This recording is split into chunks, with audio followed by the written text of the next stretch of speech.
Got a new clock. I call this meeting to order. This is the June 22, 2022 regular session of the Schertz Planning and Zoning Commission. Item number 2 is seat alternates. We have none to seat this evening. Item 3 is hearing of residents. Residents who choose to watch, this time is set aside for any person who wishes to address the Planning and Zoning Commission. Each person should fill out the speaker's register prior to the meeting. Presentation should be limited to no more than 3 minutes. Discussion by the Commission of any item not on the agenda shall be limited to statements of specific factual information given in response to any inquiry, a recitation of existing policy in response to an inquiry, and/or a proposal to place the item on a future agenda. The presiding officer during the hearing of residents portion of the agenda will call on those persons who have signed up to speak in the order they have registered. We had 2 people sign up this evening. And both of them wish to speak on the rezoning issue that we have on the agenda this evening. So you have an option. You can speak during hearing of residents and during the public hearing, or you can wait and speak during the public hearing. There's no requirement to sign up for the public hearing. So it's you can speak twice if you'd like to. So the first person is Rebecca Robertson. All right, she'll wait. And Mark Penshorn.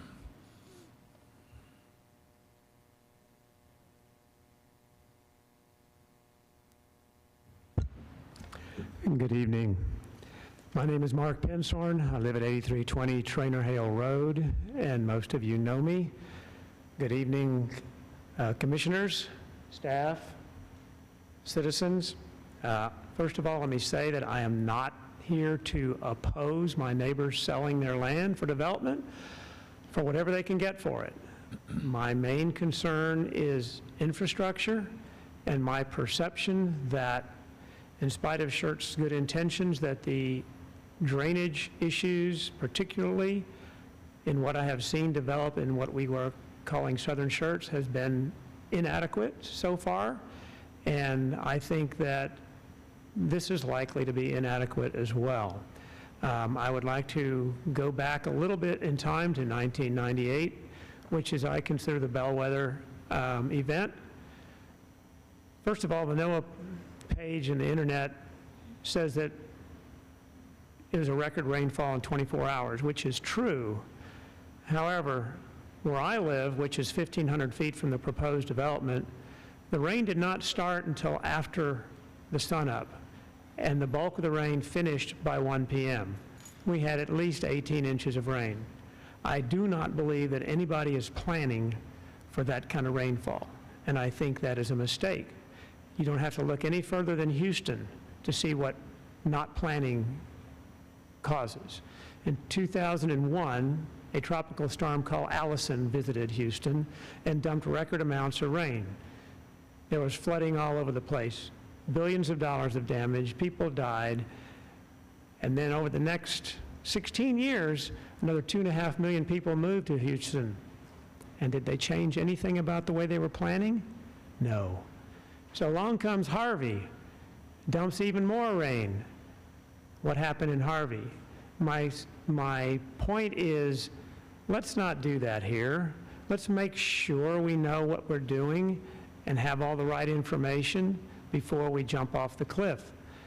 Old part of Schertz up here, where people were paddling canoes in '98 down Main Street, can't do much about that. It's already here. But what's down there isn't developed yet. I'm just waving the flag to say, let's do it right. I'm not sure that we're ready to do it right. I would like it done right. I would like it done well. I would like it done in a sustainable manner. And even though I think the engineers are competent, they may not be playing with all the right information. And I also know that clients always want the cheapest thing that satisfies the minimum requirements. Thank you. You're welcome. Thank you, sir.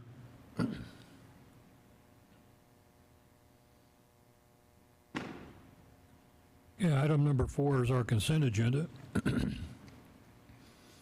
We have 2 items on that agenda this evening. Item A are the minutes from the June 8, 2022 regular meeting. And item B, PLFP 2022-0064. Consider and act upon a request for approval of a final plat of the Willow Grove Estates commercial subdivision, an approximately 1.7 acre tract located at the southwest corner of Schaefer Road and FM 1518, City of Schertz, Bexar County, Texas. Commissioners, do we need to pull either of those items for discussion? If not, can I have a motion to approve the consent agenda?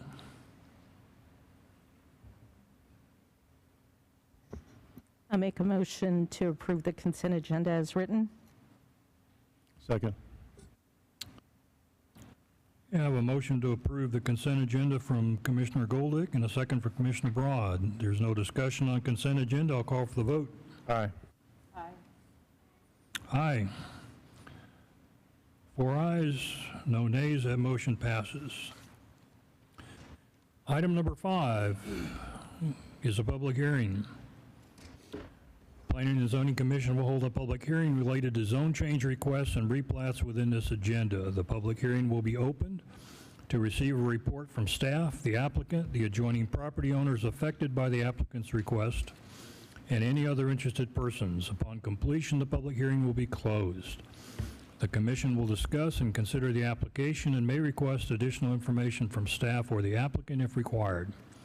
After deliberation, the Commission is asked to consider and act upon the following requests and make a recommendation to the City Council. Item 5A is PLPDD 2022-0079. Hold a public hearing.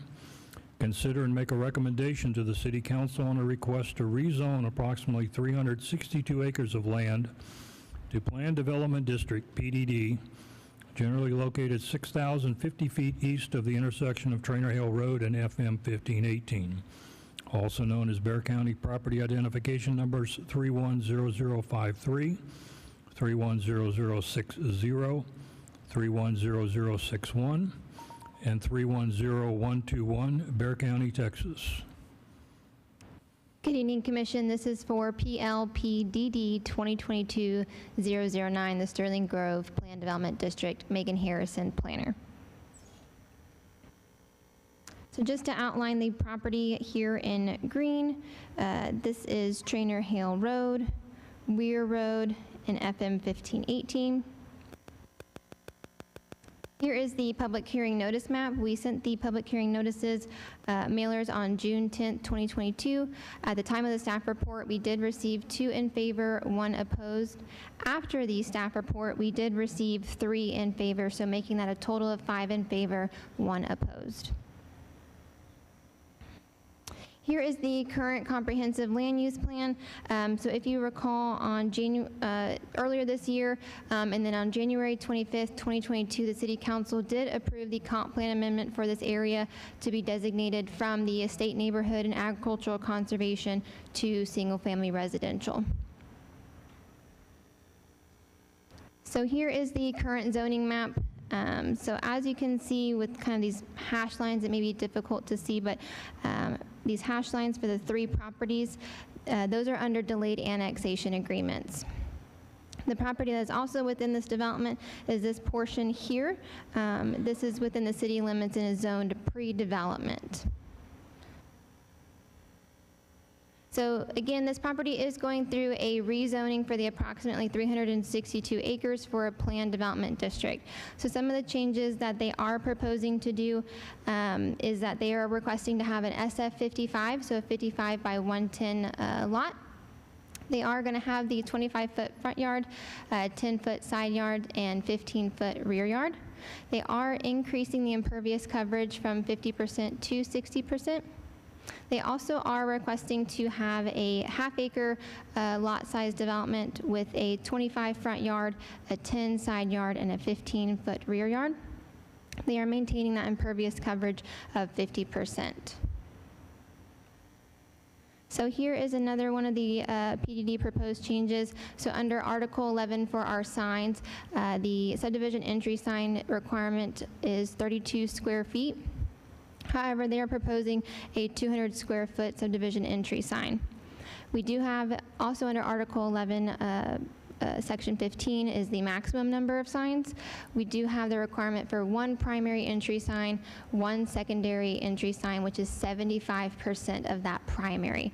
However, the applicant is requesting that they both be considered primary, so they both be considered 200 square foot for both of them being on Trainer Hale. So here is the conceptual site plan for the proposed development. Again, this is an approximately 362-acre tract of land. They are proposing to have 672 SF55s, so that 55 by 110. They're also proposing to have 160 half-acre lot sizes. So just to kind of give you that kind of just differential, the area kind of in this greenish color is the SF55s, and then the area that's kind of in this tan cream color is the half-acre lot size. Also, as you probably can notice, the kind of this very distinct line in between the two lot sizes. The property is, excuse me, the property is split certificate of convenience and necessity, so CCN. So the portion that is the SF55s is within the City of Schertz water and sewer. The tan kind of cream color is within the Green Valley Special Utility District, GVSUD, water and sewer. So the applicant had previous discussions kind of while we were going through the PDD process and going through the narrative, but would also like to kind of propose to the commission, have those discussions with the commission as well, that due to the applicant having the half-acre lot sizes, looking at potentially having septic for those half-acre lot sizes.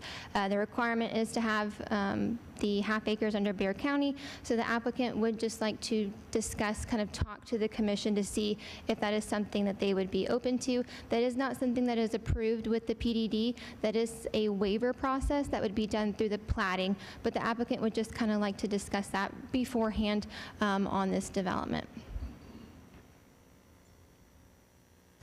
So for this development, there was also, kind of giving a little bit of background just for some of the commissioners, we did have some subcommittee meetings early, kind of last year, and then we did just have one recently in May. And in those subcommittee meetings, we did have discussion about kind of what PDDs need to look like, what needs to be required in them, and so just kind of going through some of the discussions that were in the subcommittee meetings. So some of that being a mixture of lot sizes. Though the Sterling Grove is only having 2 lot sizes, staff was not expecting a development to come in with almost 20% of their development being half acres. So to us, that is unique, given that we don't have that in the city of Schertz for most of the development, 20% of it being half acres. They are providing curvilinear streets, which was another component of the PDD during the subcommittee commission discussions. Also, the open space and park requirements. That was also another big topic for the subcommittee. They're providing approximately 45 acres. So I kind of took all the areas, the open space, the park, the trail system, all that they're providing in the PDD, combine those acreage together to get that 45. So they are providing throughout the subdivision some type of open space, park, city trail system. Another big key component with the subcommittee was the side yard setbacks. They are maintaining that 10-foot side yard setback and not reducing those. Another big thing was the mailbox bump outs. They are going to be providing, proposed several mailbox bump outs with the cover and the 2 parking spaces. The Sterling Grove PDD has been reviewed in accordance with the rules and regulations set forth in the UDC. The PDD has also been reviewed with no objections from engineering, planning, fire, public works, and parks. Therefore, at this time, staff does recommend approval of the Sterling Grove Subdivision Plan Development District as presented. The applicant is here, Commissioner Outlaw, so they would like to give a presentation as well. All right, thank you.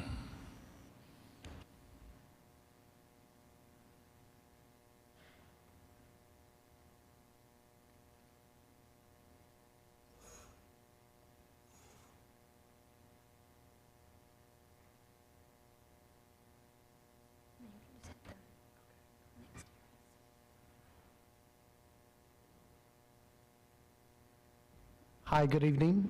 My name is Marcus Moreno, and I'm with Scottfelder Homes. We're the applicant and the developer of the property.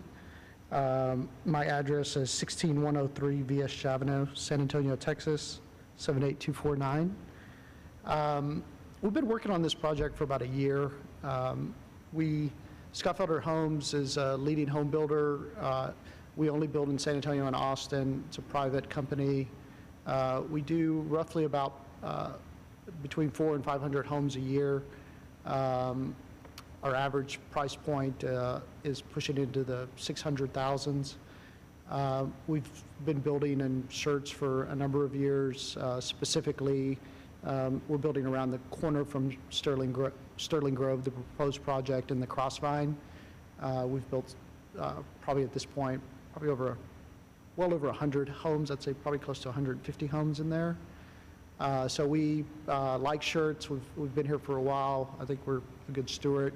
The company was very innovative on our floor plans. We continue to win several awards from several of the greater San Antonio chambers and also Builder of the Year for several of the Austin chambers that give out those awards. We have over 20 communities between San Antonio and northern Austin, all the way up to Liberty Hill. Most of the projects we're in are larger master plan communities, like Sterling Grove with a mixture of different lot sizes. And one of the reasons we've kind of put this project together is the Crossvine. We're coming up on our last about 4 phases, and that project will be complete, and we're looking for another place to continue to build, and we think this is going to be a great fit for us. To give you kind of an idea of the process we went through on this property, when we came before the commission in December of 2021, we had proposed a much denser project, which is kind of shown on my right here. I guess it would probably be on your right as well. And as you can see, it showed over 1,050 home sites, much denser over here in this section.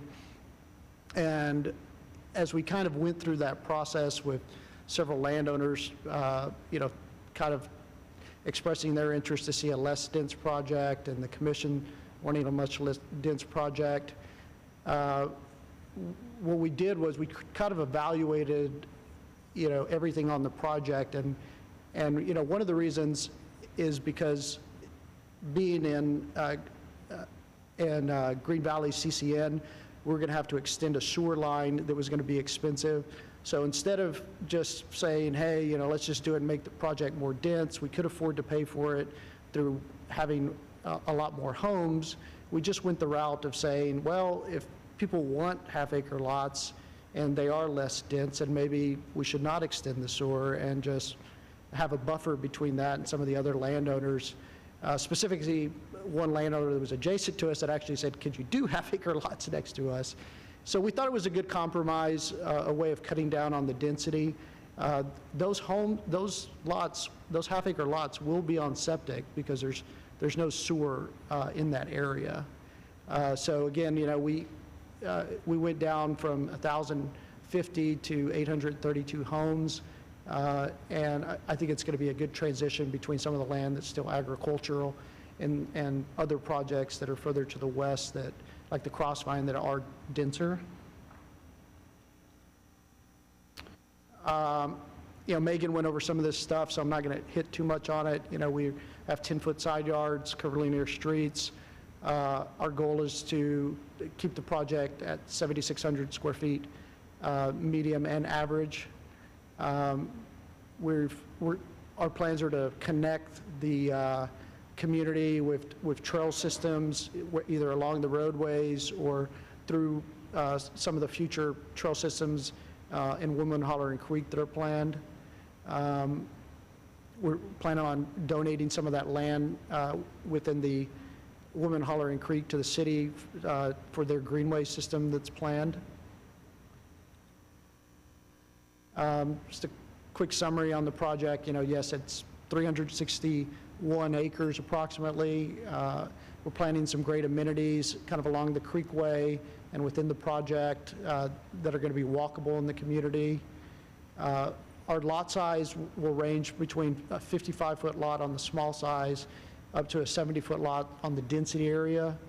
And then the half acre on septic will just be half acre on septic. And I'm going to show you what a house looks like on a half acre on septic. Maximum allowed lots are 832. Overall density of about 2.3 units to the acre.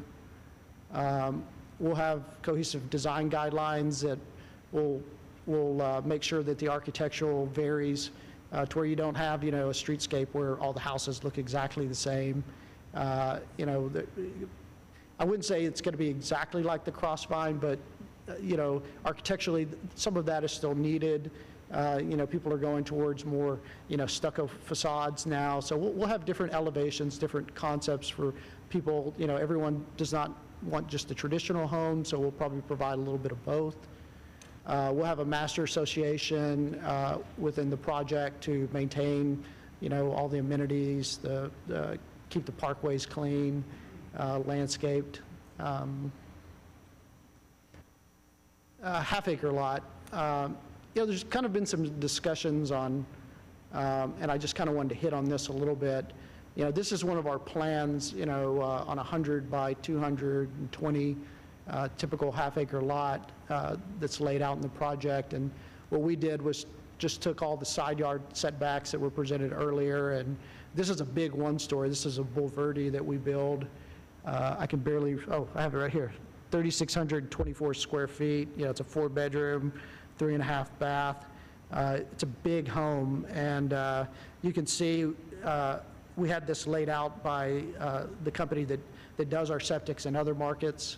We build in several large lot communities that are on septic, and you can see the size of the field with the typical setbacks.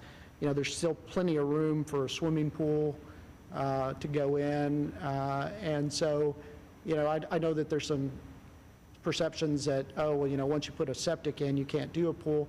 That's actually a pretty big pool. It's just looks small, but you could do it much larger than that. And so some of the other things we're planning on doing is requiring that the homeowners have those septic fields also every year inspected from a homeowner's perspective. I know that's kind of been a problem in the city of Schertz in the past, is that sometimes homeowners don't necessarily keep up with those inspections that are required.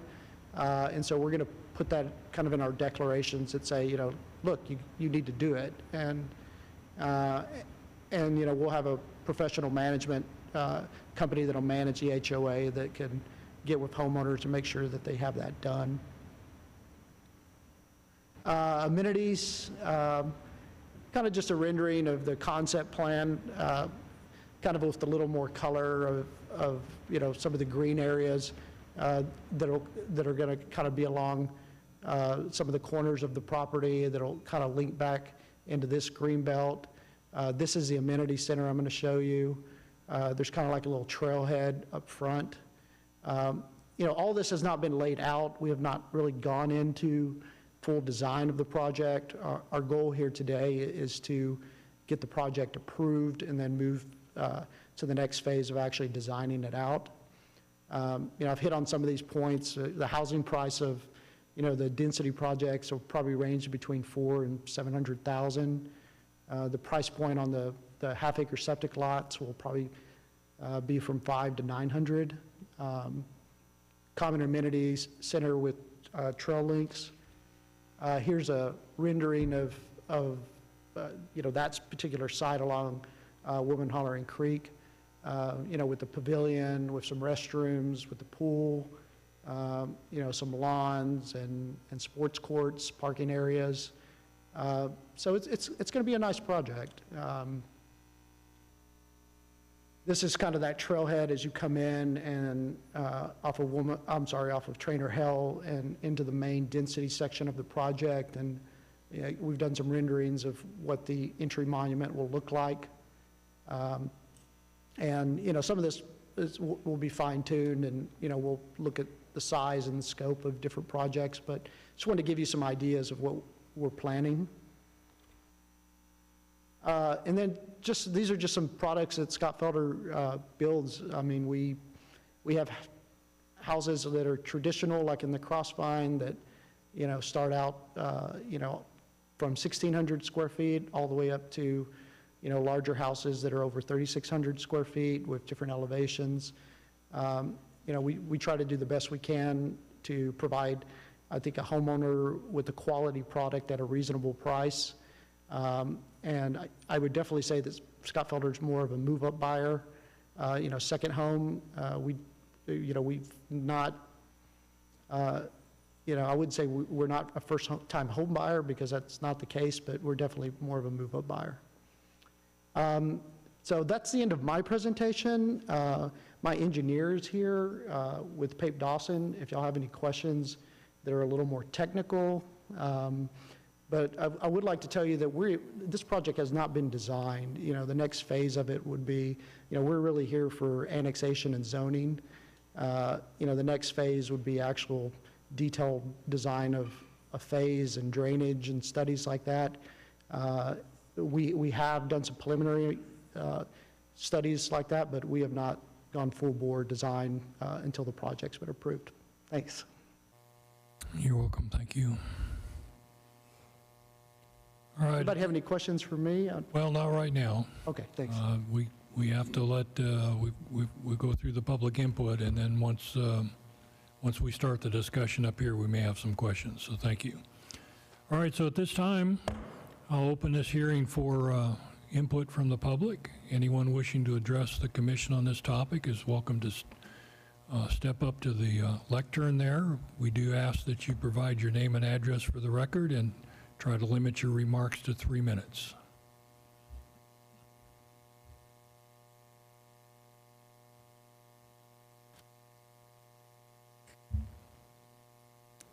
Good evening, Commission members. Thank you for your time and consideration of the zoning change. I am Rebecca Wiederstein Robertson. I live at 9275 Weir Road, Cibolo, Texas 78108, one of the properties in the rezoning area. I am representing the Wiederstein estate on behalf of myself, my sister Vicki McDaniel, brother David Wiederstein, and sister Diane Hunter. We are all in support of the approval of the zoning change for the planned development district for the Sterling Group subdivision. Scott Felder Homes is a reputable developer that has developed many outstanding housing communities. Our family believes this is a good subdivision plan for the city of Schertz. Much of the subdivision will have half-acre lots with nice amenities for the residents, and as mentioned, a 45-acre parks and trails. The developer has a 10-year development plan, so it will be gradual.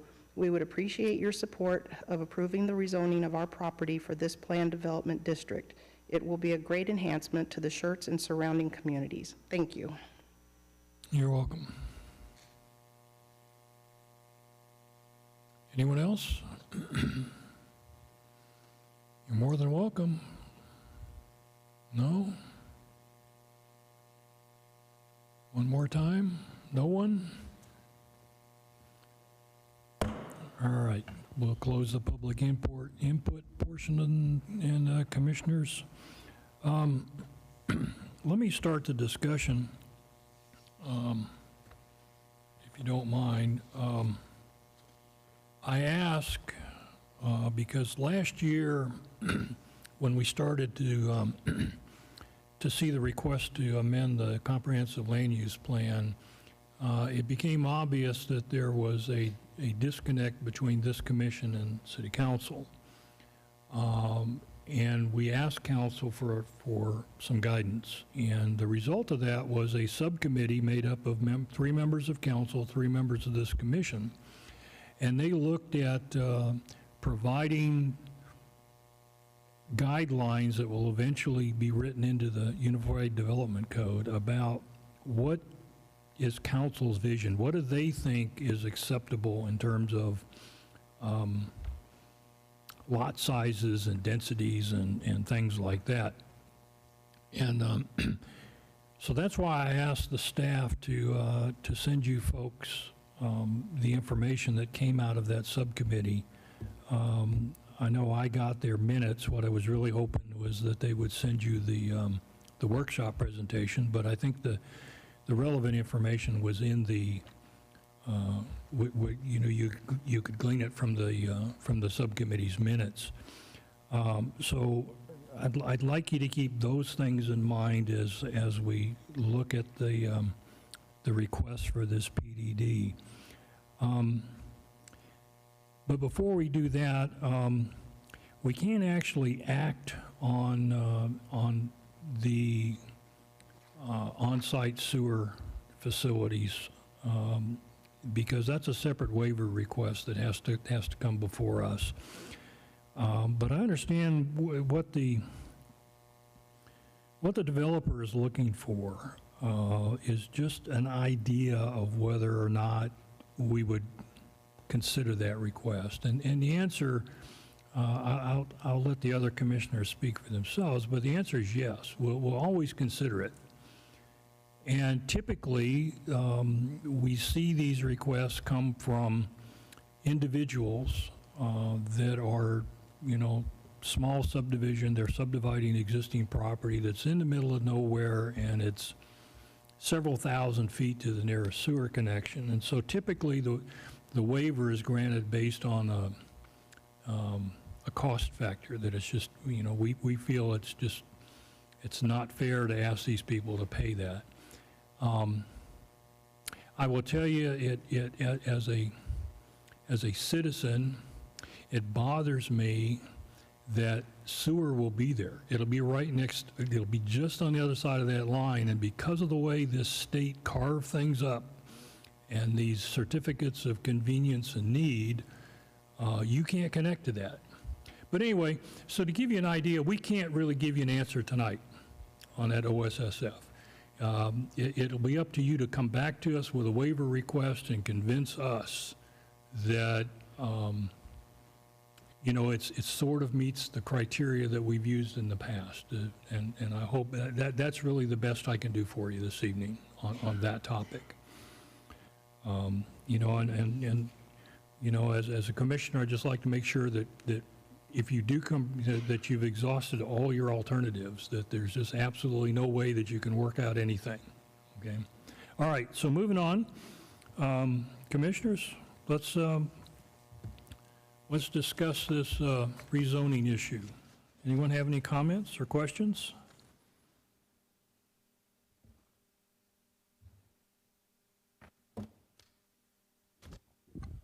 After all you just went through, I do have an issue with the wastewater, and you made a comment.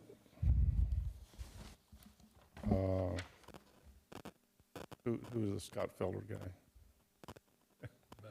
I forgot your name, I'm sorry. You said there was no wastewater in the area.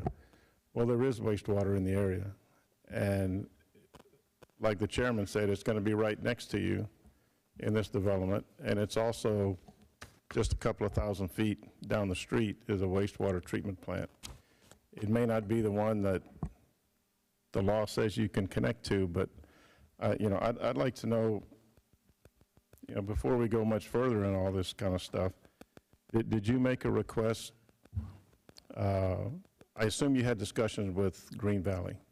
Yeah, so we wrote them a letter asking to be taken out of their CCN for sewer to be, because it was cost prohibitive. Their lift station that they're planning on building is probably about 4 miles away, uphill. You know, you could get there through several easements, several years. And so, yes, we did. They wrote us a letter back, said, no way. And, you know, you can connect. It's just a function of doing it. And so, you know, the legal process of getting out of someone's CCN is very cumbersome. It's very delayed. It can take several years. So, yes, we made an effort to try to get into that sewer line. But they took it before their board and denied it. So, yes, we did go through the process. And again, You know, ideally, we would love to get back in that sewer line and do a little more homes over there, but you can't have both. You can't do half-acre lots and then connect them to a sewer system. It's just cost prohibitive as well. You know, to put a sewer line in front of a 100-foot lot by 200 foot deep, you know, the whole reason that lots are half-acre are to allow for those septic fields. You know, most homeowners don't really need 20,000 square feet. You know, I'm not saying you couldn't do, you know, still a larger 100-foot lot, but it may not be 220 foot deep because that also eats up more land, and it's just, you know, has more street frontage, it gets more expensive. So it's just trying to balance both, which is kind of what we told the commission when we came before them, is if we could find a way to be a less dense project, we would. And when, you know, after we went through P&Z last time, and even city council, there were some members of city council saying, can you find a compromise, you know, to make some of the landowners happy? And we did. This is the compromise. But, you know, in order to really extend sewer, you would need to make that property more dense. There's just no way to do it. So if there was sewer available, would you have come in with the half-acre lots? Or would it have been all the original plan of 1,000 and, Well, 1,000 and whatever? Is the switch to half-acre lots because Green Valley will not accommodate you, I suppose? yes and no. The switch to half-acre lots is because there's no sewer on that side. Okay, I don't know how much detail you're going to get. Let me ask you this. Did you request did you request Green Valley to ask Cibolo Creek Municipal Authority if they could access their sewer plant? Yeah. If you build a two-story house on that half-acre lot, you'll be able to see the plant from the upstairs window. Yes, sir, I know exactly. So when you asked them that, what did they say? They said that they're building their own sewer plant. They're not building they're not planning on tying into that CCMA sewer plant. That's what I was told. But they want you to pay $2 or $3 million to connect to it. It would probably be much more than that. Today it would. Yes. All right, that's I mean, what, to give you an idea, sir, what we were doing before, you could see that this is very dense, and we had, you know, 80-foot lots on this side of the project. We had a different mixture of 80s, 70s, different size lots, okay? Basically, the concept is you moved those 80-foot product point to the other side on half-acre lots. So where we were planning like 160 80-foot lots within the overall project, kind of just concentrated on the area of the sewer and made them half-acre lots. I mean, that's kind of the way. An 80-foot lot on sewer, the price point will be very similar to a half-acre lot on septic. So that's the way we approach looking at making the project less dense. But yes, we went through the whole process with Green Valley. It's just not economically feasible. do you think you have the time available to request from the Public Utilities Commission to have that property released from Green Valley?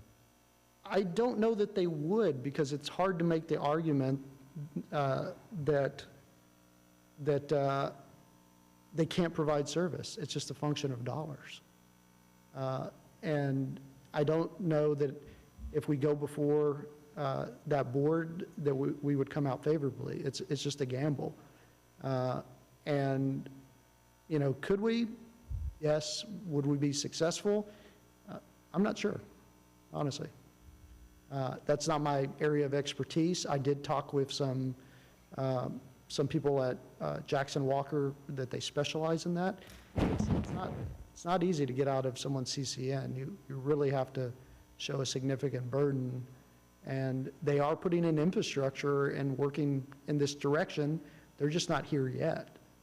Will they get here? But the issue for Green Valley, which is beyond my comprehension, is if this property goes septic, it will never contribute to the revenue of Green Valley. Never, ever contribute to that revenue. So they're not getting revenue today, they're not going to get it tomorrow. I don't see what their issue is.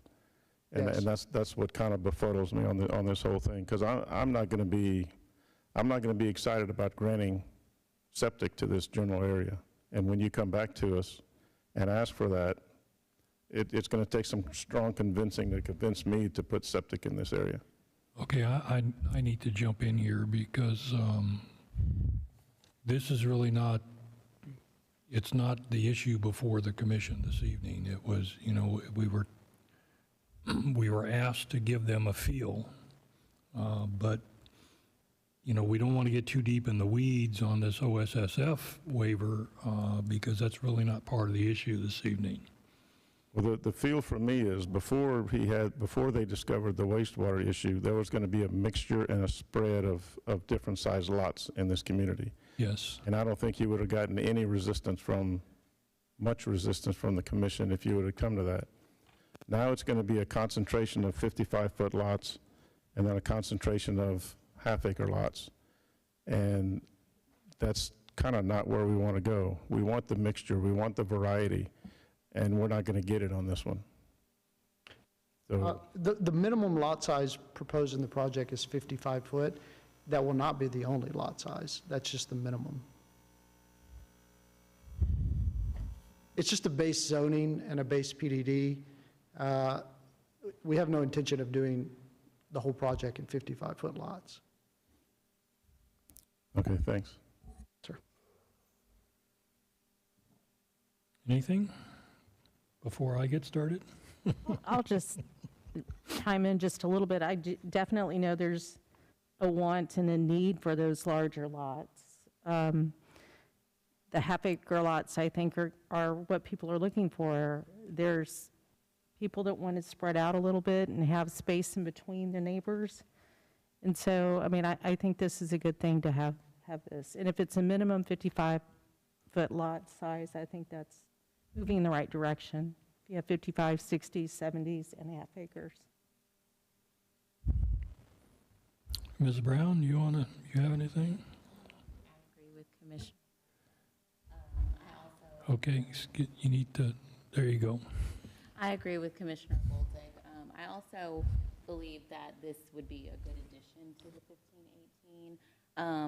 The road, you know, some of those older subdivisions are very dense in those areas. So having a newer, more upscale subdivision in that area is just going to add benefits there. So I think that this would be a great addition to the community. Okay, thank you.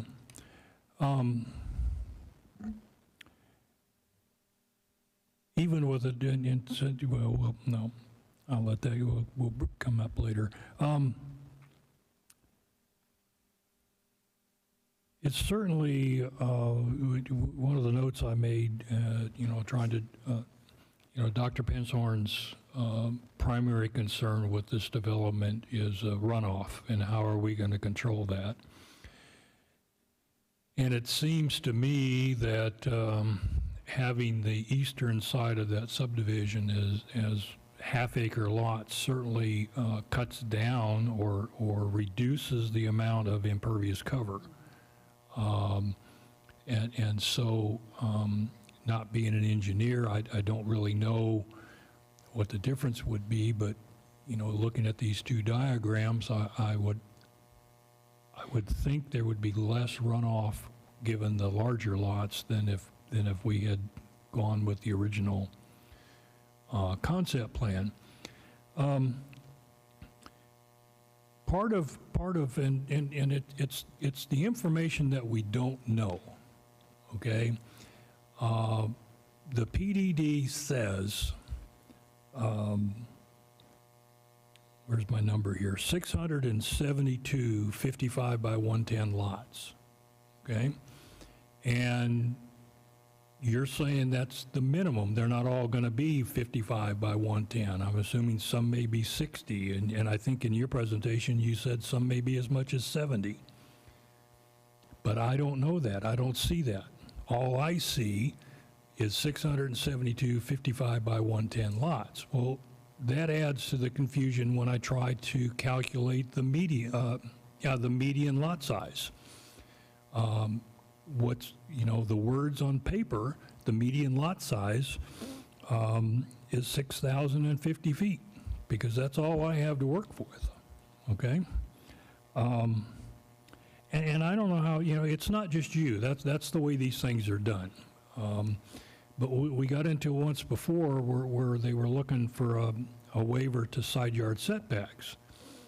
And, well, Crossline is a good example of that. Their PDD is written with smaller side yard setbacks, but they don't use those on every lot. In fact, they use those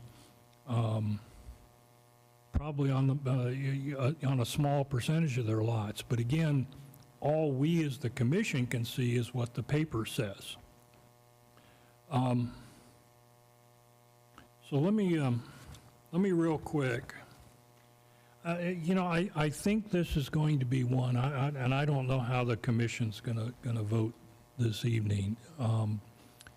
There are pluses and there, I see good things in this proposal. I see some things maybe not so good. I'm not, going back to City Council on April 12, 2022, that's where the recommendations of the subcommittee were presented to City Council, and I heard things like PDD, smaller lots in a reasonable ratio. PDD, something unique and different. And then someone said, again, I don't want to see something to be 100% 55-foot lots. Some of the other things they wanted, because you certainly hit the mailbox turnouts and the off-street parking and the curvilinear streets, although I see that over on the large lots. I don't see a whole lot of curve over on the 55-foot side. Okay, I see a bunch of straight streets connected by a couple of curves. And then they talk about usable open space needs to be provided, needs to be dispersed in the development within a, with a half-acre minimum of open space. And looking at your concept plan, I don't see, it appears to me that, well, your park is out front, your amenity center is down front, you certainly have a trail, and then around the periphery, you've got some stuff. And then I get where you're coming from. Okay, you've already lost, I'm sorry, I got to go back to my numbers here. So you've already lost 118 acres that you can't, that all you can do with is a half-acre lot. So it becomes an economic thing, I'm sure, that you're still trying to make money, I guess, and turn a profit. And I'm just not sure that, I don't know how council's going to view that 80% of your development are the smaller lots. By the way, that's kind of where we're at right now, and why we haven't seen an amendment to the UDC. There were some that wanted to a minimum lot size of I think it was R7, which is 6,600 square feet. And then there are others that say, well, no, in a PDD we need to be a little more flexible. We should allow maybe smaller than that. But again, that's where they came in and said we don't want to see it all that way. And also they don't want them clumped together to where all your small lots are here and all your big lots are here and all your medium. They wanted them intermingled. So I'm not sure how this is going to be, how City Council, we're back to where I was a year ago, where I'm just kind of up here I'm not sure what to do, okay? And again, I think, you know, when you first look at it and you compare it to what you were going to do, I think it certainly looks better. I'm just not sure that, I wish we had a better idea of the lot sizes, you know? So this plan that's here, I actually have it on a disc that I actually put before you. As you can see, this has, it's kind of hard to see, I could put it up on a bigger screen. This plan actually has all different lot sizes. They're not all 55s. You can see the pinks are 60s. The ones that are all this color are 55s. Around the green belts are all 70s. It's hard when you're planning a project that's this lengthy in a PDD process to stand here today to tell you exactly how many 70-foots are going to go. Typically what you do is you study the market, you plan the first phase, you'll have a different combination of different lot sizes, you see how they sell, and then you plan the next phase. It's difficult for us as a developer, and it's difficult for the staff to keep up with percentages or minimums. You know, it's just, it's difficult. You know, when you base zone something as, you know, a 55 by 110 minimum, that's kind of the base. You know, if you took an average of the whole project, you'd be probably closer to 9,000 square feet between the half acre and all 55s. We will not meet the medium requirement because of the fact that there's a higher concentration of those lots. But, you know, the plan that's up there, I could put it up on a bigger screen. We've laid it out as different lot sizes, but I can't tell you that it's going to be done in this phase, these particular lot sizes, just because it's a long project. Okay. But we have thought through different lot sizes. We're not, you know, we're not just throwing out, hey, we're going to go, every house will be 55. I will tell you from a marketability standpoint, different lot sizes provide you diversity of selling more homes. You know, when you are able to offer someone, you know, a 70 on a green belt or a 60, you know, that extra little bit of elbow room, it changes the whole design of the house, the way it feels when you walk in it. It also changes how expensive it is, but it does provide, you know, diversity where, you know, someone that's can afford a $400,000 house can live in the community. Someone that wants to spend a little bit more can live in the community. But, you know, a master plan, and the reason that they sell more homes on a yearly basis is because of that diversity. So Okay, well, I hope that helps you a little bit. well, it does, and I'm sorry I didn't see it. Thank you for pointing it out. Now that I know what I'm looking at, where I can see your lot distribution. Who do I want to ask? Emily? Megan? No, we do not have this. This is his presentation. Okay, but certainly when you look at it now you can see. You know, yeah. But there you go. My question was going to be, at this stage, even with approval, if the PDD were to be approved, this is just a concept, correct? They still have to come back in with a master plan. Correct. And is that master plan going to be, they're going to have to show me lot layouts on the master plan, or is that, even once that gets approved, is that, you know, how flexible is that master plan? So the master plan will show your lots, your roadways, water, sewer, but it will not be as descriptive as your preliminary plats. Your preliminary plats is where you're going to have your lot width, lot depth.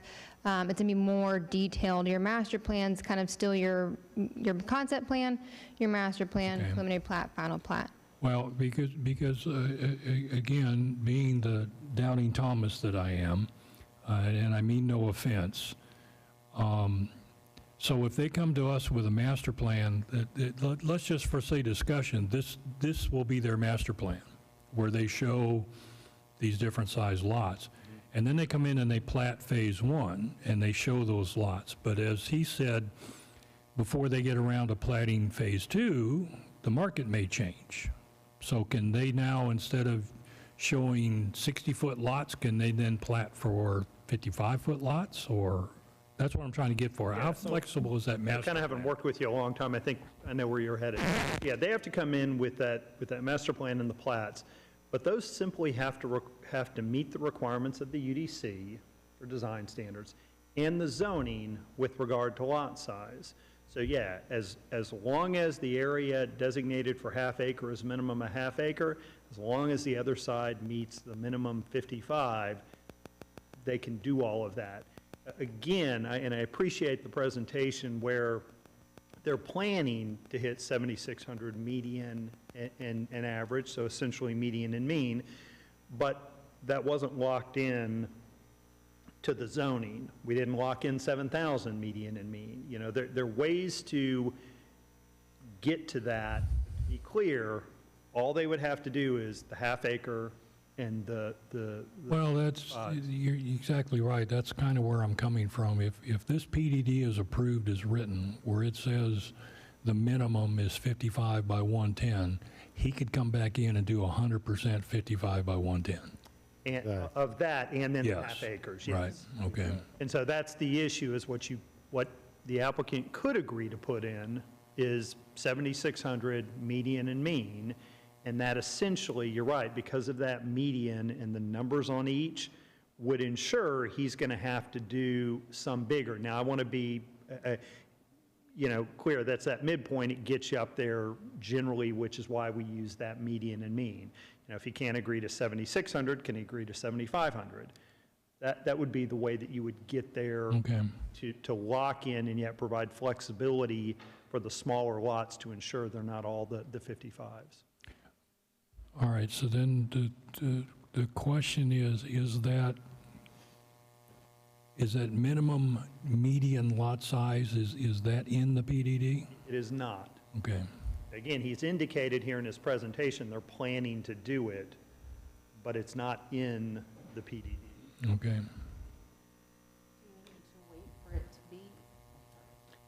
Do we need to wait for it to be written in the PDD? You would need to ask the applicant if that's something they would be willing to agree to. And again, not trying to put him on the spot, pin him into a corner.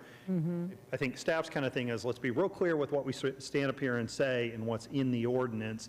Because again, I can appreciate they haven't designed it, they haven't laid it out, but there's, in my mind, a big difference between, I can't quite agree to 7,600 median and mean, and I won't agree to any median and mean.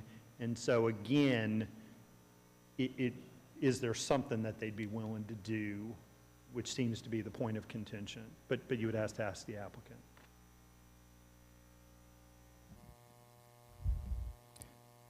And just to be sure, in the future, when they come with a plat, we cannot disapprove a plat as long as they meet all the requirements. So we don't have a choice. If they fill in all the blanks and meet all the requirements, we must approve a plat. So that's where some of this discussion is this is why it's important. They have a minimum of 55. They can do all 600, 700 lots at 55, and we can't say anything about it. And I really don't like lumping them all into one and coming up with a mean and a mean and average and everything else, because there is a distinct dividing line between the half-acre lot, big lots, and the smaller lots. I think if we're going to look at it, we ought to look at them in two distinct, separate, different areas, because the half-acre lots are going to skew the numbers. If they were intermingled among the other lots, that'd be great, but there's a distinctive dividing line in these, and it's going to skew the numbers.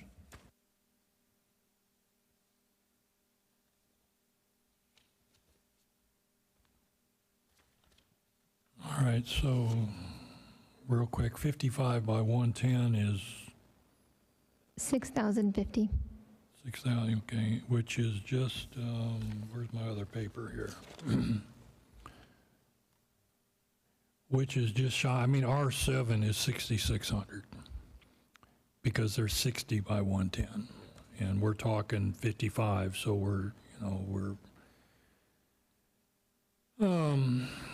But again, then going back to the guidance that we were getting from the subcommittee, you know, even if he wanted to come in and straight zone this, they weren't going to allow more than 30 acres, I think, of R7 and 40 acres of R6, which is 7,600 square feet, or 7,200 square feet. So,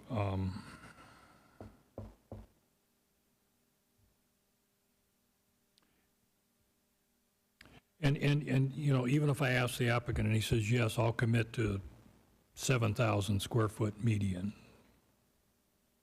that's not what's before us tonight. What would we have to do? You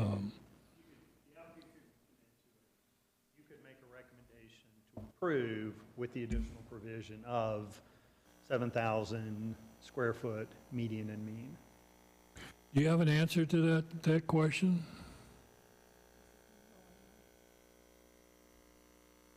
I mean, you know, the drawing that you showed us with the mixture of lot sizes, if you were to build that, what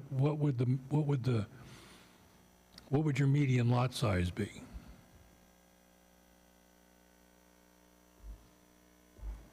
It's all right.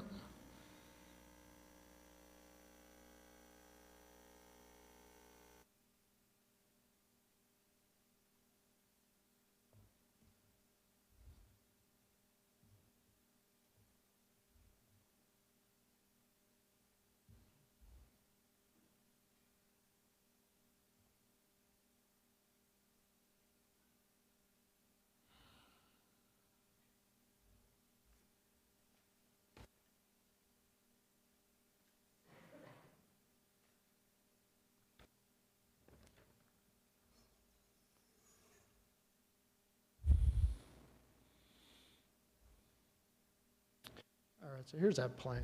I had a feeling this was going to come up.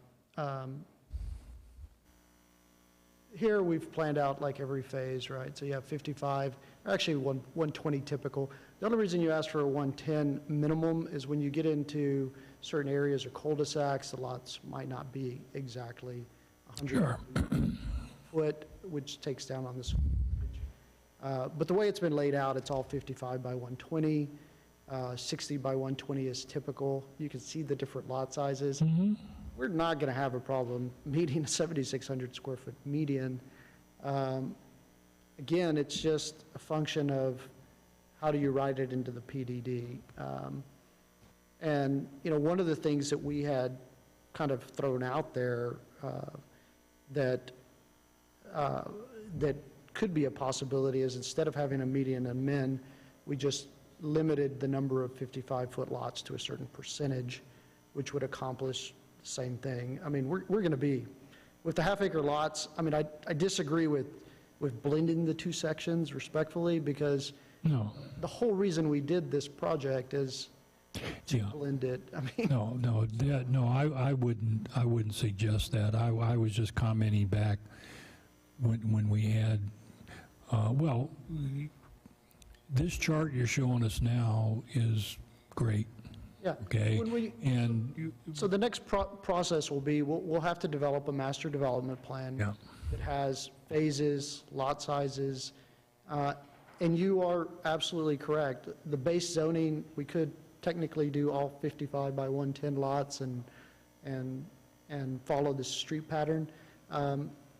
And yes, but you have to realize also that the more, I get the reason you don't technically like 55-foot lots, but the reality is as home prices keep going up, that price point is the one that more homeowners are going to seek, because that's kind of in the middle of the market. It's not we had on the other land plan 50-foot lots, you know, with still 10-yard side setbacks in order to get even someone to live in Schertz, you know, maybe below 400,000, but we've taken all those out of the plan because my understanding after the subcommittee, no one really wanted to see anything smaller than a 55. So I get your resistance of just doing a base zoning, we could agree to maybe not going less than 60% on 55s, therefore, you're talking about. Well, let me jump in here, and again, what you're showing, at least for me, looks good, because, and again, where we're hung up right now in rewriting the UDC is that we have one camp that doesn't want anything smaller than a R6 or an R7, whatever, and I keep forgetting what that is. And then we've got the other camp that says, well, no, PDDs, we need to, there needs to be some flexibility so that we can go a little bit smaller. So it's not so much that we're against the 55-foot lots. What the city, what council doesn't want to see are these dense, small lot, 600 home, basically what the PDD is showing. Your proposal here, what you're showing us now, is entirely different. I think, to me, I'll be honest with you, it's really just, that proposal that you're looking at in front of you, it's just all green. The lot sizes aren't any different. again, and remember what I said earlier, we only know what we know. Yes, sir. Okay, and see, that's where I'm hung up right now, is the PDD, when a PDD is approved, it's what's written in the PDD. That's it. Okay, so if we approve a PDD that allows you to build 672 55 by 110s, your intentions don't mean anything. That PDD says that you can do 672. So what I'm fishing for right now, because again, if you that other drawing you were showing us with the different lot size, like this one here, it meets a lot of the criteria. They're not all, they're interspersed. They're not all clumped together. This one fits more closely with what I think our guidance wants to see. So the question is, how do we get there? How do I get you to commit to this and not straight 672 55 by 110s? All I could do is throw out there, we would limit it to we wouldn't do any more than 65%, 55-foot lots. At this plan here, I mean, there's not more than that. I mean, that's. Can you get your chart back up so I can? Well, what's on the PDD is 632 lots, so. Yeah, but how many of those are, you had 3? On here? Yeah, so you had 375 out of, and not including the big lot, so there's 250. It's exactly 60%. So, Right now, this plan is about 60%, but I Okay. would like another 5% flexibility in doing that. And again, you're asking me to kind of see what it is. I get your point, but go ahead, Brian. No, I was going to say, if this, so here's what you could do. You could swap this exhibit for the one that's in the PDD, slight tweak to the language in the PDD ordinance, reference this with a 5% adjustment on it, and the typical, we'd write the language and would be the average for those different designations. But my question is, I'm not trying, is are you guys far enough along with your engineering and your marketing stuff and your whatnot to say, yeah, this is what we're going to do? I mean, I think so. And that's, so if that's the deal, is what we could do is if P&Z wanted to make a recommendation for approval that generally staff work with the applicant, incorporate this exhibit into the PDD with a 5% flexibility on the lot sizes above to give them that benefit, or you can give them 10% if you want. and could That's a way to kind of find that balance. Scott Felder live with that, do you think? Yeah, I mean, If we could adjust this 10%, yes. Well, We're not, Brian's suggesting 5%. Well, he said 5%. yeah, I said 5, he said 10. I was can going to live with try 10. to be nice, but okay. Quiet. But point being, if P and Z, if that's the balance, what you can do is, Well, okay, because I can only speak for myself. There's 3 other commissioners up here. I like this.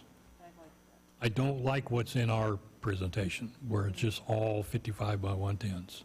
So if you would be willing, and I'm not sure of the mechanics, how we would go about doing that, somebody will suggest it, but if you're willing to commit to this, plus or minus 5%, I like that idea. I like it too. What do you think, Richard?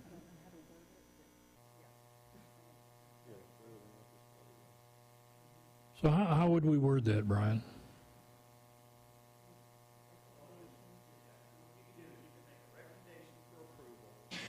with the provisions that the exhibit be swapped out for this one. Staff adjusts the language in the PDD to reference the typicals as average with the 5% adjustment allowed. Yeah, I can walk you through it. If you kind of go, yeah, as Brian said, and I can get up and repeat it. How do you reference this? So this would be the exhibit. I trust you, but for the record, how do you reference this? Well, we would attach this. So what we would do is we would save this on the computer here, pull off a copy, staff would go back, we would swap this exhibit for the one that's in the PDD now that you don't care for.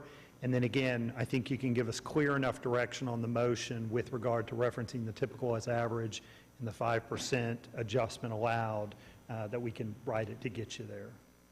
And that, that 5% would apply to each category, 5% with each category. not 5% of the total. So Yeah, he's, 5% to each category. so if My assumption was. his table shows 375, 55 by 120s, he could increase that by 5%. Yeah.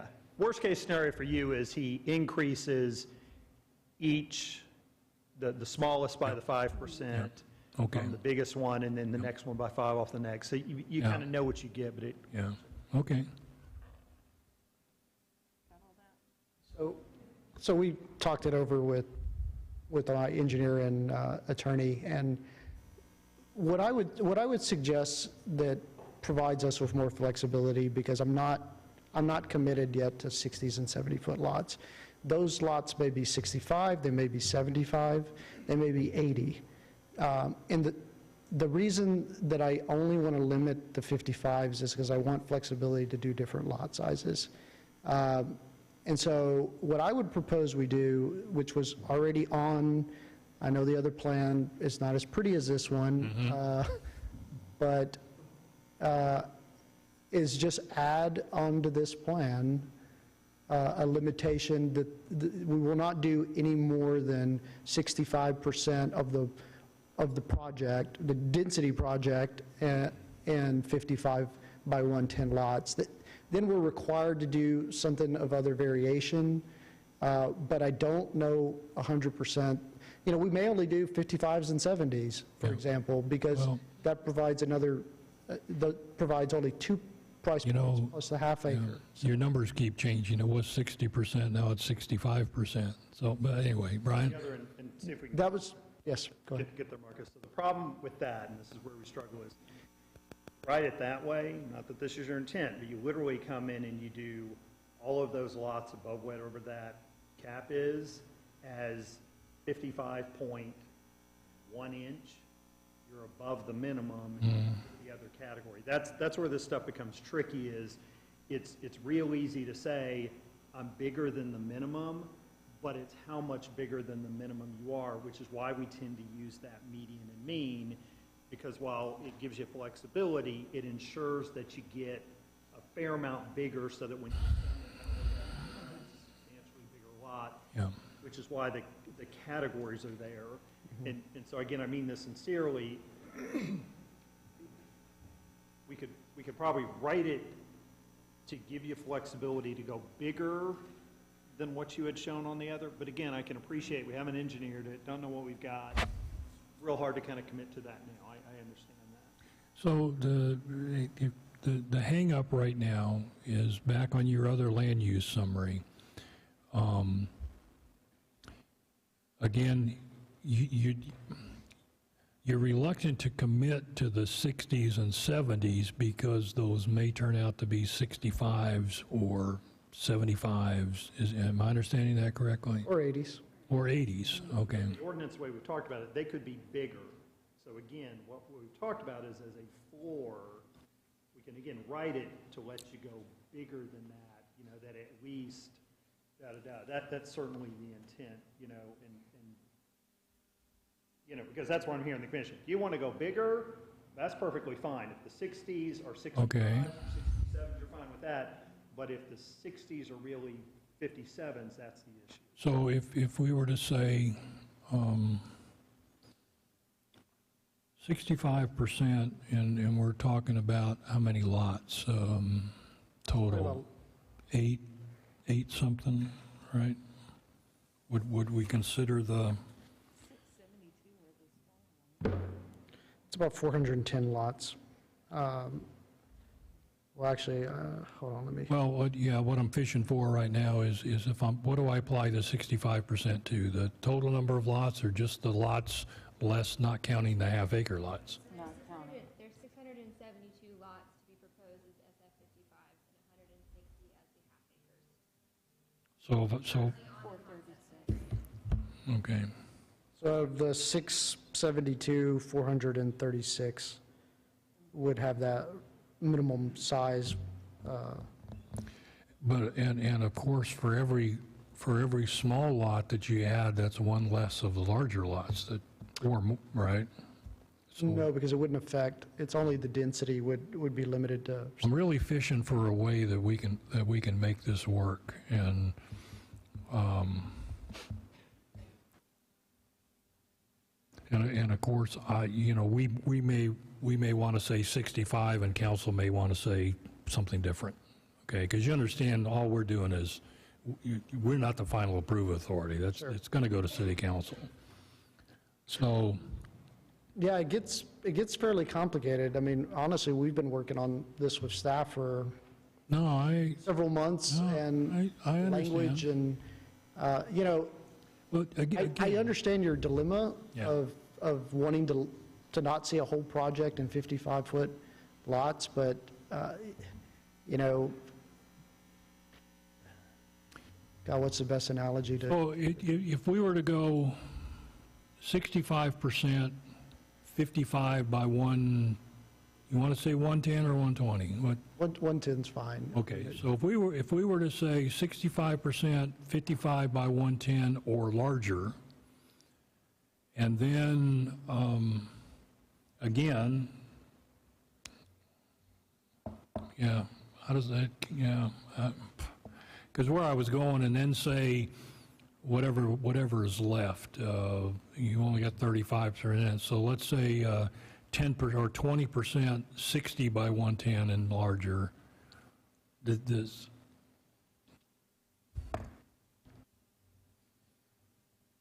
devil's in the details, man. Yeah. Okay, I don't know. That's about the only thing that I think at this point we could commit to is doing 65%. You know, no more than 65 of the So, percent of the lots will be a minimum of 55 by 110. I mean, and that's 65% of the 800 and, of the 672. oh, okay. Oh, I see, because we're back to the basic chart rather than your chart. So We're back. 65%, no smaller than 55 by 110. The other 35% to be at least 60 by 110. Does that sound doable?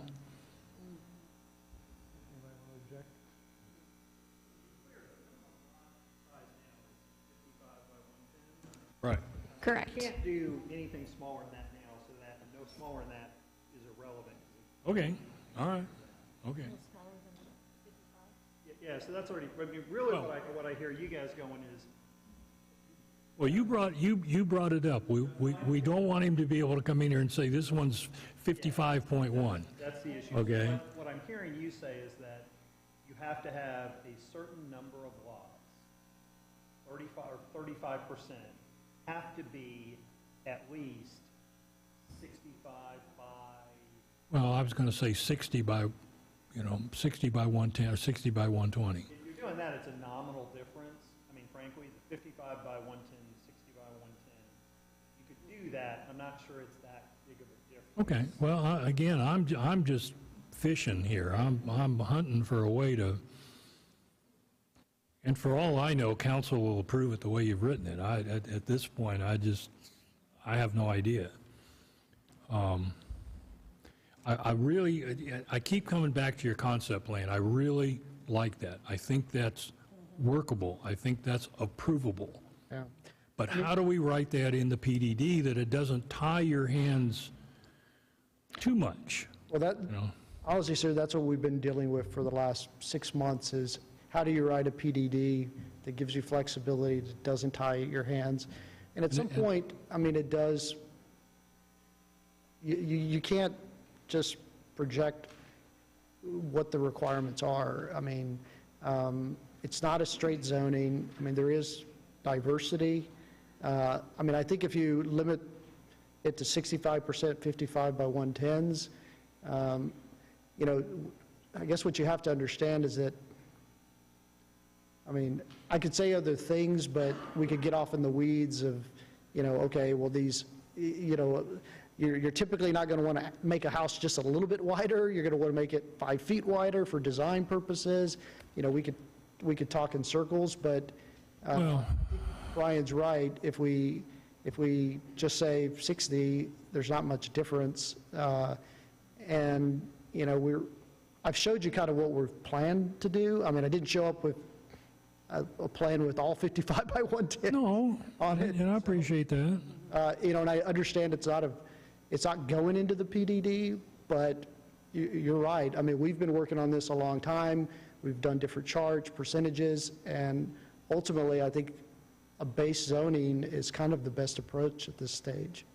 Yeah, and I'll say this, Councilman. So something that I got from sent before is, commissioners, you can only require what's in the PDD. But certainly, as an individual and as a company, they've stood up here and they've asserted, for the record, it's going to be on YouTube forever, in terms of they're planning for 7,600 square feet median and mean, median and average. And so while if that changed, you couldn't stop them, I certainly don't think that's good for their reputation, his reputation, everybody's involved in this project's reputation. Yeah, okay. They don't come in here somewhere pretty close to that, because that's been what they've indicated they're planning to do. It's really about how we write the ordinance and flexibility. But I certainly think we've seen the layout that they've shown and said, this is kind of what we're looking at. It really is how we give some flexibility. But we can all certainly will be able to stand up here and see this new layout and say, have they done what they've committed to, whether we can enforce it or not. Sometimes you have to kind of go back. The old days, take people for their word. They put their reputation on the line with things like that. Yeah, You know, okay. it should count for something. Understand. And I did want to clarify that if you can drag that up a little bit so we can see your phasing there. So your plan then, phase one is both sides of that. You're going to do both the smaller lots and the larger lots at the same time, correct? Or Yeah, so you can see phase one, I'll zoom in a little bit here. Phase one comes in off of Trainer Hill, up the collector. It goes to about right here. And then it cuts over into the half-acre section. And then we'll bring on half-acre.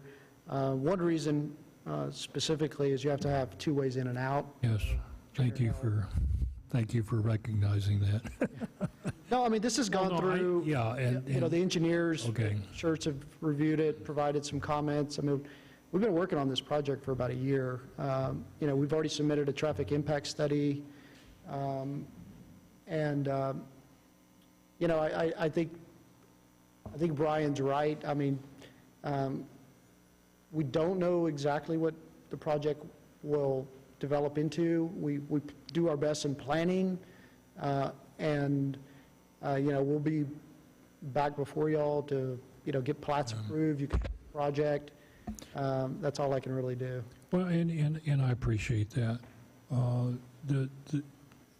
I'm a by-the-rule guy, okay? I spent almost 20 years as the fire marshal of this city, and my job was all about rules. And I agree with Brian. Scott Felder's a well-known name, and he certainly has a reputation, and I certainly don't mean it to cast aspersions on that.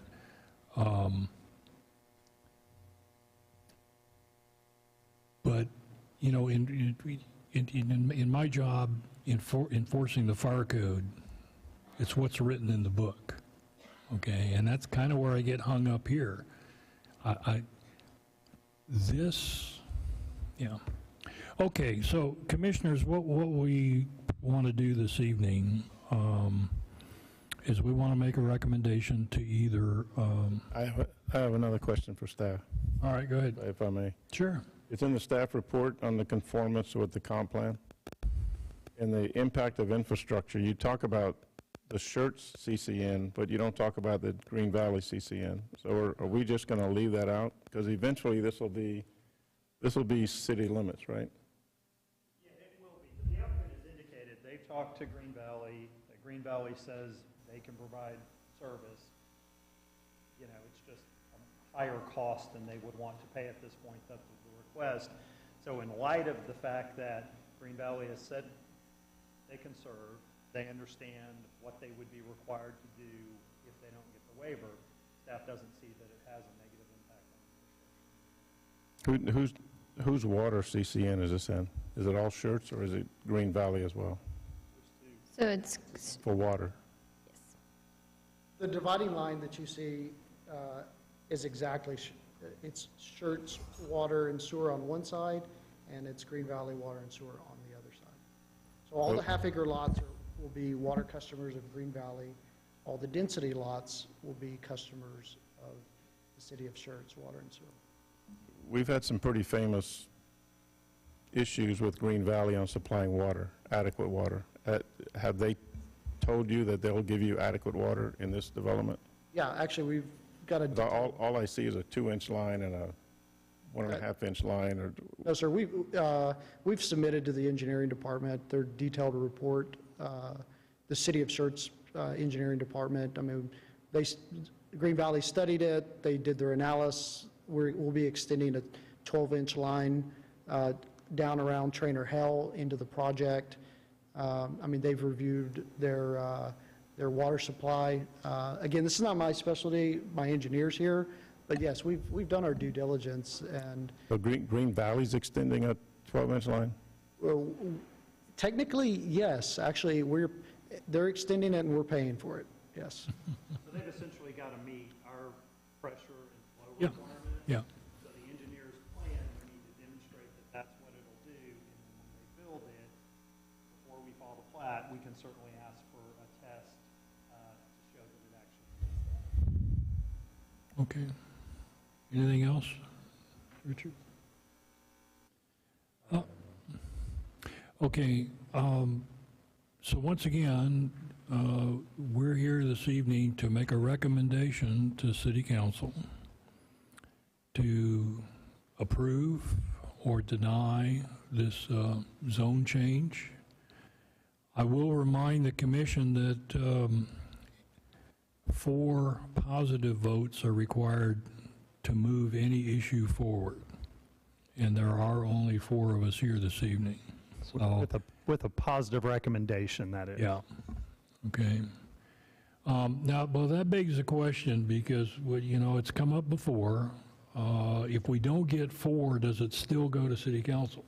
Or do we have to redo the, So you'd have to redo the motion. yeah, say, and, Let me be clear.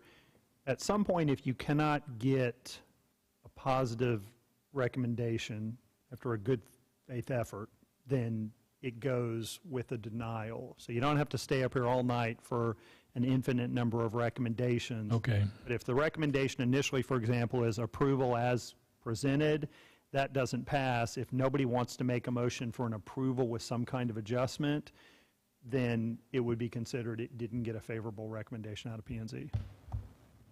All right, thank you, Brian. Commissioners, Ms. Brown, you have any questions? You're the newbie up here. No? All right. And so I, as the chairman, I'm not allowed to make motions. Okay, so it's up to the three of you to make a motion of some kind.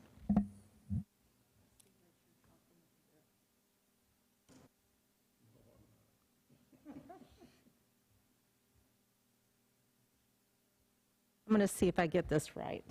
But I make a recommendation to City Council to approve PLPDD 2022-0079 with the zone changes to a minimum of 65%. Did I say that correct? I think it would be a maximum. Maximum of 65% at the 55 by 110. Is that right, Brian? It would be a maximum? Is that what we were looking for? Okay. That'll get you that, yes. Mm-hmm. And again, this is strictly when it gets to city council, they can either agree with us or they can change that number, they can delete that number. So right now I have a motion to approve with a caveat that the 55 by 110 is no more than 65%. Do I have a second?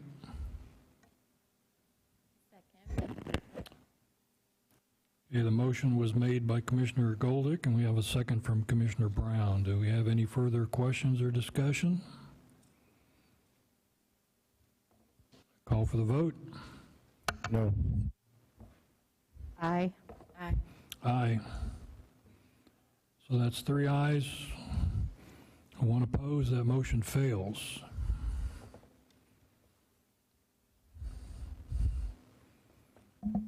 Do we want to make a different motion? 2154D4. That's the basis of my no vote. We need a reason for a no vote, right? 2154.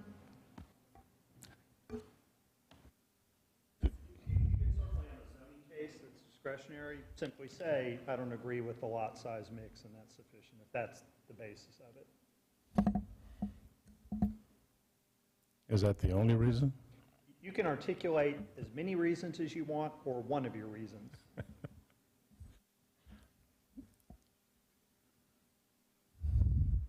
That's a good one. I don't agree with the lot size mix. All right. So that motion failed. Does anyone want to make a different motion?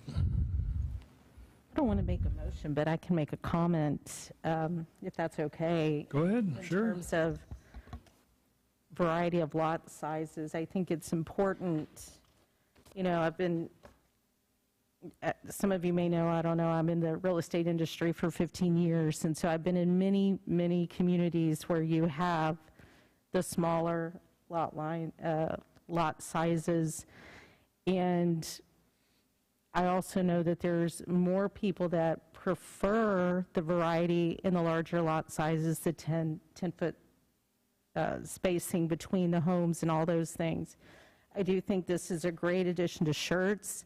We're running out of spaces, and to know that there are some half-acre lots potentially that will be in South Schertz, I think they're going to get snatched up so quickly. I've seen it happen time and time again, and so for me, I think this is a great plan here, and to maximize the 65% 55-foot lot lines, I think it's just going to be a great thing to provide the variety of pricing for those that are in the market to purchase, because we are running out of inventory, as we've seen in the last, I would say maybe 12 months or so.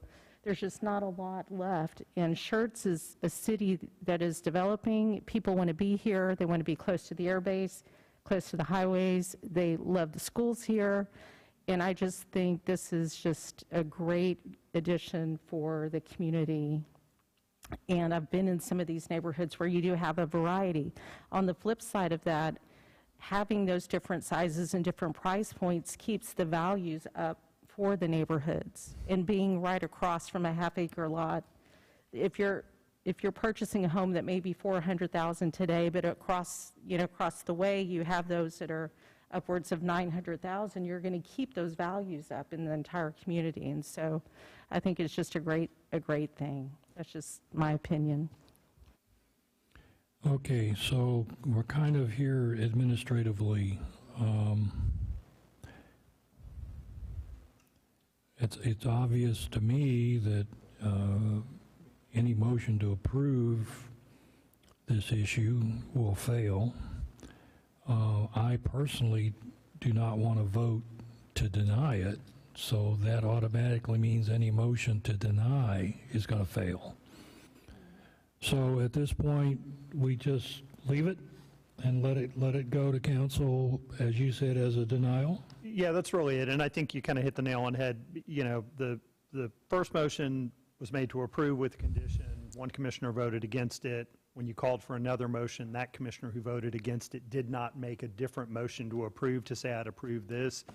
So effectively, you're not going to get there. It goes forward with a denial because it could not get the requisite 4 votes. But that'll be laid out in the summary from staff. Okay. That's what happened, as opposed to a vote to deny that got the majority from the commission. Commissioners, are we okay with that? Do we want to wrestle, try to make another motion, or are we okay with just, yeah, Richard? Yeah. Pardon? I won't change. Well, no, but I mean, are you okay with just Yes. letting it go this way? Okay, Absolutely. all right. So again, just so everybody understands, particularly the Scott Felder folks, this is just our recommendation to City Council. I guarantee you, most of them will watch the video, so they'll see all our discussion, they'll see your answers, and then they'll do whatever they do. They may agree with us, they may not. We said 65, they may say 60. I mean, they make the rules, they change the rules. So by all means, this is not the final answer. And for the rest of you in the audience, again, yes, this will be on a future City Council agenda. I think did I not see the public hearing notice in the paper the other day, Megan? Yes, so this is scheduled for the July 5th City Council meeting. July 5th City Council meeting. If you're more than welcome to attend, and again, voice your concerns to City Council. All right, thank you. Okay, item number 6, requests and announcements. Commissioners, anything for a future planning and zoning agenda? Any announcements? What do you think, Ms. Brown? You ready to bail out yet? No? Okay. All right, announcements by city staff. Anything? Is Schertz having fireworks? Not my job. Good evening, Commissioners. So I have the pleasure of introducing our new planner, Samuel Haas. Sam. He is coming from the Lubbock area, but then did 2 years in New York pursuing his master's degree in planning, which he's scheduled to graduate in December. It's his 3rd day on the job, and he gets to come to P&Z. How exciting is that? But the planning staff is super excited to have him on board. So, Sam, you want to? Yeah, just to clarify, it was upstate New York, okay? It wasn't Oh, city. yes, there is a difference. Yeah, So- it does make a difference. Okay, well, welcome, and here you go. I mean, welcome to the club. Good. All right, is that it, Emily? Anything else? All right, item number 7 is information available in the Planning and Zoning Commission packets where they show us the current status of different things at City Council. In item 8, there being no further business, this meeting is adjourned.